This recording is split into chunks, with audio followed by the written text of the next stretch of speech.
Real talk po tayo mga Los. Ito ang realidad kapag pinasok mo ang mundo ng digital creator.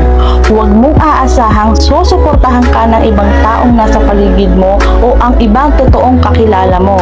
Hindi yan sila magre-react sa mga post mo at malalaman mo pa na pinagtatawanan ka pa sa mga pinagagawa mo at pagpapakapuyat mo, makuha mo lang ang criteria na kailangan dito. Ang unang susuporta sa iyo ay ang mga taong hindi mo kilala o hindi ka kilala. Sila yung tutulong sa iyo para maabot mo ang hinahangad mo.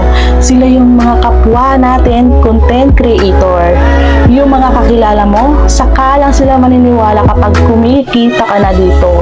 Yung dating dinededma ka at initsipwera ka, kapag nakita ka nilang kumikita na dito sa pagpapakahirap mo, bigla na lang yan magme-message sa iyo at kukumustahin ka na dati naman hindi nila nagagawa noon.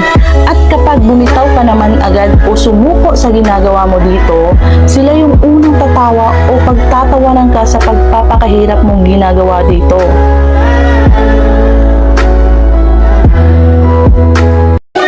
Real talk po tayo mga Los. Ito ang realidad kapag pinasok mo ang mundo ng digital creator. Huwag mong aasahang susuportahan ka ng ibang taong nasa paligid mo o ang ibang totoong kakilala mo.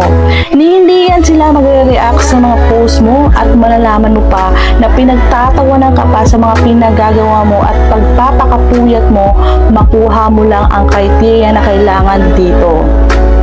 Ang unang susuporta sa iyo ay ang mga taong hindi mo kilala o hindi ka kilala. Sila yung tutulong sa iyo para maabot mo ang hinahangad mo. Sila yung mga kapwa natin, content creator. Yung mga kakilala mo, saka lang sila maniniwala kapag kumikita ka na dito. Yung dating dinededma ka at initsipwera ka, kapag nakita ka nilang kumikita na dito sa pagpapakahirap mo, bigla na lang yan magme-message sa iyo at kukumustahin ka na dati naman hindi nila nagagawa noon. At kapag bumitaw ka naman agad o sumuko sa ginagawa mo dito, sila yung unang tatawa o pagtatawanan ka sa pagpapakahirap mong ginagawa dito.